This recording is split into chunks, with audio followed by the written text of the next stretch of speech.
आज का आपका जो प्लेटफॉर्म स्पीच में आपने अपना मैनिफेस्टोस रखा है, उसको थोड़ा व्यूअर्स के सामने हाईलाइट कर दीजिए वेरी शॉर्टली। हाँ, मैं आपकी न्यूज़ के माध्यम से ये बताना चाहूँगा, ख़ासकर हमारे 42nd दाम्बुक की मतदाताओं को, वोटर्सों को, कि आप इस बार ज़रूर अच्छा नेता चुनिएगा।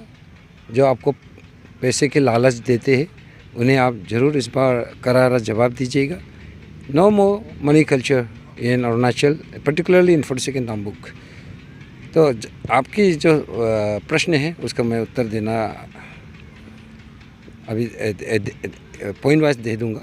सबसे पहला मेरा इलेक्शन में ये मुद्दा है इस बार का, हमारा इंडिपेंडेंट का, कि सबसे पहले भ्रष्टाचार आते हैं। भ्रष्टाचार खास करके जो Arunachal Pradesh public service commission में जो हुआ था, सबसे बड़ा भ्रष्टाचार तो हुए बीजेपी का, पेमा खांडू बीजेपी सरकार का सबसे शर्मनाक चीज़ हुआ था।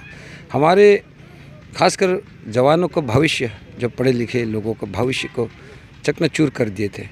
तो इस विषय में मैं बहुत ही ज़ोरों शोरों से मैंने अपने अभी जो प्लेटफॉर्म स्पीच हुए थे उसमें मैंने ज़ोरों शोरों से उठाया। और जहाँ तहाँ हम जब भी कम्युनिटी हॉल में या बस्ती बस्ती जब मैं इलेक्शन कैंपेन करने जाते हैं, खासकर इस मुद्दे को मैं उठाता हूँ, क्योंकि हमने भी काफ़ी मुसीबत झेला है और मुझे भी सलाखों के पीछे APPSC फियास्को को लेकर मुझे भी जूली जेल में डाले थे। 31 डेज सोल्डोडुम रहा, pan Arunachal joint steering committee, उसके बाद नारी शक्ति, कई लोग सलाखों के पीछे गए थे। हमारे ये पेमा खांडू बीजेपी सरकार जो अक्सर कहते हैं corruption, zero tolerance against corruption, भ्रष्टाचार के विरुद्ध जीरो टॉलरेंस, बहुत हंसी की बात है।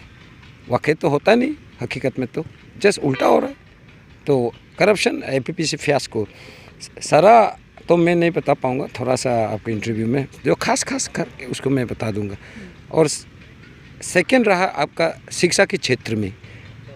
सब जानते हैं शिक्षा कितना महत्व रखती है हमारे समाज में, सिर्फ हमारे समाज में नहीं, हमारे ज़िले में, हमारे राज्य में और हमारे खासकर देश में। तो शिक्षा के क्षेत्र में मैं बहुत ध्यान देना चाहूँगा। खासकर आपके इंफ्रास्ट्रक्चर, जो बुनियादी ढांचा है, उसको अच्छी तरह से हम RCC बनाएंगे, डबल स्टोरी या ट्रिपल, इस तरह से ज़रूरत जैसे डिमांड होगा वैसा। और टीचर अवेलेबिलिटी बहुत ही दरकार है, अवेलेबिलिटी ऑफ सब्जेक्ट टीचर्स, जो कि बहुत कमियाँ है हमारे खासकर हमारे 42nd क्षेत्र में, बस्ती में। तो उसके बाद आ गया आपका खेल कूद जो बहुत ही ज़िंदगी का एक अभिन्न अंग है। उसमें सारा बहुत एवेन्यूज़ है खेल में।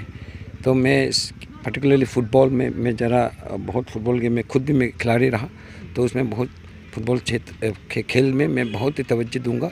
खासकर कोच एक स्टेडियम बनाऊंगा अगर मैं जीता है तो, और कोचिंग स्टार्ट करूंगा ज़रूर, ताकि हमारे बच्चे मैं देखना चाहता हूं कि जाके या जो भी बस्ती के दाम्बुक का हो गया, पगलाम के हो गया, अनपुम के हो गया, सभी हमारे खासकर 42nd दाम्बुक के क्षेत्र से नेशनल, इंटरनेशनल और इंडिया में बहुत सारा फुटबॉल क्लब्स है, ISL इंडियन सॉकर लीग में। तो ताकि उन फुटबॉल क्लबों में खेले, मैं देखना चाहता हूँ। हमारे लड़कों में भी बहुत क्षमता है, खेल का पोटेंशियल सर दे, तो उसे हमें तरसना होगा। मेरा जैसे वाला ही कैंडिडेट ही अगर MLA बनेंगे तो ही ये हकीकत में हो पाएगा। तो दूसरा है कि अभी यहाँ पे जो डैम बनने जा रहा है, दिबांग मल्टीपर्पज़ डैम, हमारा लॉर्ड जो स्ट्रीम है, डाउन स्ट्रीम है, उसमें तो कोई बेनिफिट नहीं है, नुकसान ही नुकसान है। तो ऊपर वाला जहाँ पे डैम बनना है, हमारे इधू भाई फैमिलीज को, लोगों को तो काफ़ी करोड़ों में कंपनसेशन मिला, लेकिन अगर डैम टूट जाते तो हमारे खासकर डाउन स्ट्रीम बहुत खतरे, we are in a vulnerable position. तो मेरा कोशिश ये बहुत ज़ोरों शोरों से हुआ कि जितने भी अभी कंपनीज यहाँ आए हुए हैं, कंस्ट्रक्शन कंपनी सब DMP, वहाँ पे घर से, हर गरीब घर से, लड़का हो या लड़की हो, जो पढ़ा लिखा हो, या तो स्किल अनस्किल की हिसाब से गरीब घर से, मैं परिवार से मैं ज़रूर उसे वहाँ एंगेज करेंगे, ताकि वो महीना में खुद थोड़ा अपने परिवारजनों को वो थोड़ा पाल पोषण कर सके। तो ये मेरा बहुत ही बड़ा एक सपना है। और वैसे तो ये भी रहा मेका का जो अंचल फॉरेस्ट है छोटा सा, इसको मैं डी-रिजर्व कराऊंगा, इसे फॉरेस्ट से हटा दूंगा। अगर मुझे MLA अगर चुनते हैं तो इस बार में लोग, मैं जानता हूँ और विश्वास के साथ मैं यही कहूँगा अंत में, अगर मनी कल्चर को इस बार हमारे 42nd के लोग और अरुणाचल के पब्लिक लोग अगर इस बार अपने दिल दिमाग को अगर बदल कर money culture no more to money culture अगर वाकई आप चेंज लाते हैं तो मैं ज़रूर जीतूँगा।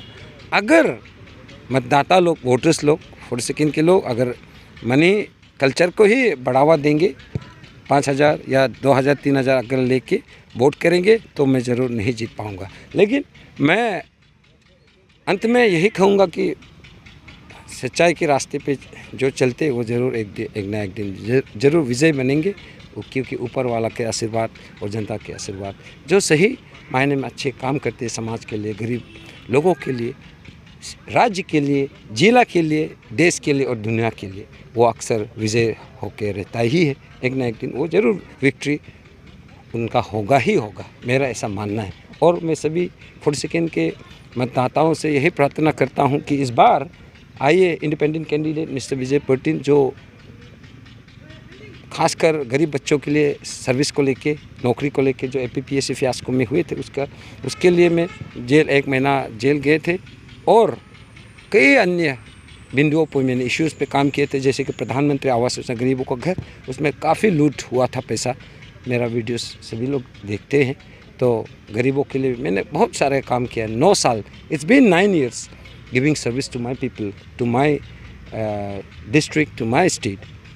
तो इन सभी चीज़ों को आप देखकर मुझे इस बार ज़रूर जिताइएगा। इंडिपेंडेंट की टॉर्च सिंबल है, उसमें ज़रूर आप टॉर्च सिंबल में दबा के मिस्टर विजय को इस बार एक बार अपना रिप्रेजेंटेटिव MLA के रूप में आप ज़रूर देखने के लिए एक मौका दीजिएगा और मेरा जो भी मैनिफेस्टो है उसे हकीकत में बदलने का ज़रूर एक बार मौका दीजिए। इसी विश्वास के साथ मैं आपको भी खासकर अरुण भूमि चैनल को धन्यवाद देता हूं। आपने इस लायक समझा कि मुझे एक इस आज की प्लेटफॉर्म स्पीच में आपने कवरेज करने के लिए यहाँ आए, उसके लिए फिर से मैं धन्यवाद। और सभी 42nd के क्षेत्र के मतदाताओं को मैं फिर से विश्वास दिलाता हूँ, मैं आपकी उम्मीदों में मैं ज़रूर उतरूँगा। एक बार मुझे ओनली वन टाइम आप मुझे मौका दीजिए। ये लास्ट इलेक्शन है, मैं दोबारा ये सेकेंड इलेक्शन उठ रहा हूँ और 3 बार अगर मैं हारता हूँ तो मैं 3 बार नहीं उठ पाऊँगा, क्योंकि गरीब कैंडिडेट अरुणाचल में बार नहीं उठ सकते।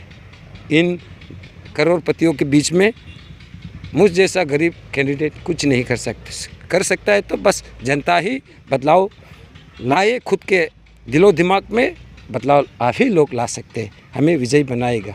धन्यवाद आपको भी और सभी को। Thank you. आपको बेस्ट विशेस। Thank you.